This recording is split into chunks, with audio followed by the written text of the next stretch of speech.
We're back with another one. We're going to go over what trade we took today and how you could have done the same. And I'm also going to explain how you can actually use lower time frames to actually execute on higher time frame expansions. So yeah, let's go over this. So in any trade, you need to know what the first daily direction is, right? So you scale up to the daily time frame and observe so that you have a daily bias coming into the play. And right here, you can clearly tell that structure is currently bullish. You have a break of structure right here, right? And you have a retrace. And then we'd hope to head into another break of structure, correct?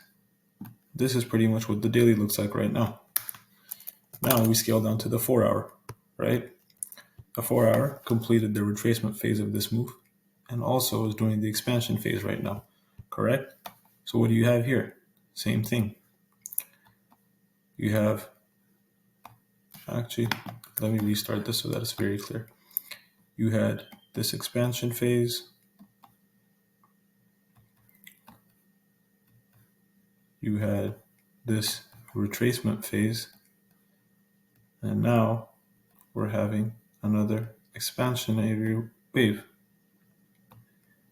So this price action could be described by this. What is this? We're heading up, up, up. We come down. Now we break structure again and head up, up, up. So what we'd expect is for us to continue upwards.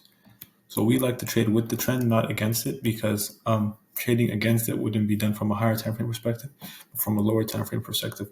So you wouldn't really take the daily into account. You'd expect a daily retrace. So you'd be pretty much taking that into account and playing it as if your daily was bearish, and wait for 4-hour structure and other lower time frame structures to validate that thesis. So coming into the day right here, what do we see? The hourly, same thing, right? We get move down, up, down, back up. And now we got this move. So we're anticipating a move on higher, correct? So this is what you see. You get a break of structure here. You get your retracement. So now you want to wait for your lower time frame confirmations within here to validate the fact that we're going to expand on higher. So let's get rid of this too. Now we scale down to the 15-minute, right?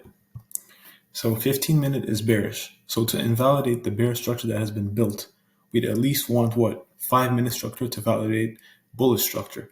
So we want the 15-minute that is in favor of bearish to be flipped bullish. But in order to anticipate that, we'd likely have to see first a 5-minute break of structure, correct? So what do? We say, okay, I acknowledge that this 15-minute is currently bearish, right? So I would like to see where this thing can flip into this, right?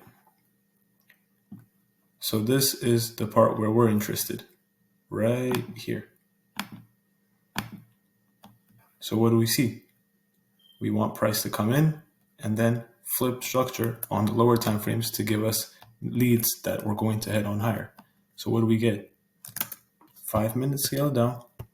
We'll wait for that 5-minute structure and invalidation of these bearish PD arrays, right? So what do we see?